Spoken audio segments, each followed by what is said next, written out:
Hello, Shane McCusker here, Intelligent Software. Welcome to another short video about sourcing social recruiting. Today I'm going to talk about Twitter. This is probably going to be the least comprehensive video I'm ever likely to make because Twitter sourcing is just so big and so powerful. But I wanted to do something to encourage you to get more involved in using Twitter as part of your sourcing elements. Now, Twitter is a system that isn't a natural for most recruiters. If you go to your applicant tracking system and search, you'll get a CV. Candidates send you CVs. You go to job boards and get CVs and resumes.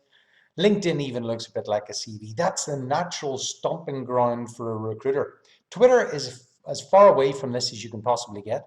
Twitter is not a CV at all in any measure. What is Twitter? Well, like many of the social recruiting platforms, social recruiting is a party. You know, when people say Facebook is a bar and LinkedIn is a corporate event, well, Twitter's somewhere between the two. Maybe it's a cocktail party.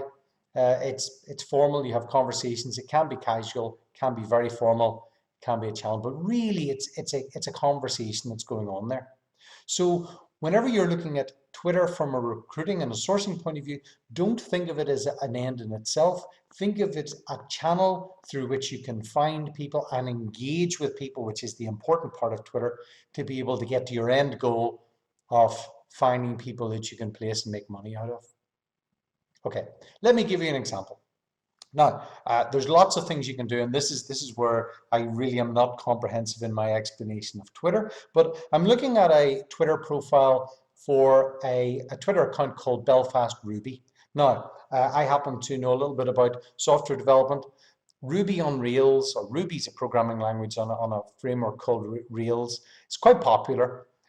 Recruiting people in this area is very difficult.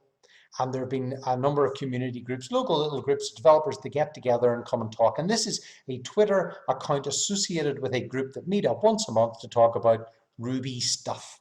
Here is their Twitter profile. As you can see, I can see their tweets and I can see what they're talking about, when their events are, physical events, I could go along to them, who they're talking to. So anybody who engages in a conversation with them is obviously going to be interested in Ruby.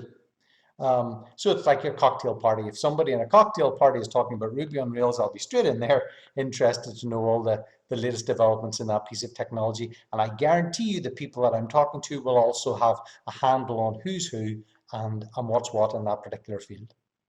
But let's take this on further because Twitter is just a channel. So I'm going through Twitter to find other things. First of all, let's have a look at the Ruby Belfast website. And it'll talk about their meetups. This is where the content of what's actually going on actually gets shared. So if I look at past meetups, for example, I can see some of the conversations. That was a meeting I was at on Sidekick and a few other bits and pieces. It tells me who the speakers were: Dave Kennedy, Stephen McCullough. If I click on Stephen McCullough, it takes me to Stephen's Twitter profile, not his LinkedIn account, not his blog page, but his Twitter profile, because that's where this particular community engage with. If I was to search for Stephen and find him on LinkedIn, let me do this. I'll find him on LinkedIn. If you look at his summary, if you look at all his employment details, he doesn't mention Ruby or Rails anywhere on his employment section. He mentions it down in his publications, but it's really difficult to search LinkedIn for publications. So he's a guy that you can find using Twitter as a channel. Let's go back and have a look at this Belfast Ruby site again, because it's a hub. It's a way for you to network through and find lots of other people. Look at this. They've got 539 followers. I guarantee you all of them are interested in Ruby on Rails and Belfast type things. So that's a pool of people I can look at. They don't have too many followers, but if they did, that would be a pool. And the other way you can look at it is through lists. Ruby Belfast is on lots of lists: influential developers, programming, conferences.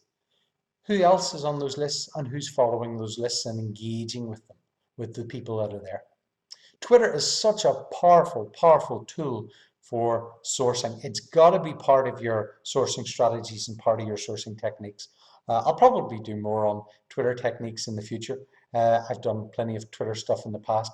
Check out my blog page, intel-sw.com, for all these videos on sourcing techniques If you're interested in what I do professionally, I run intelligent software. I develop CRM systems, applicant tracking systems, software tools for the recruitment industry. Some of it's free, some of it's paid for. Check out on my blog page on my website, intel-sw.com. If you like these videos, please click the like button. Please share it. Please comment. Give me some feedback. I look forward to hearing from you soon. Talk soon. Bye.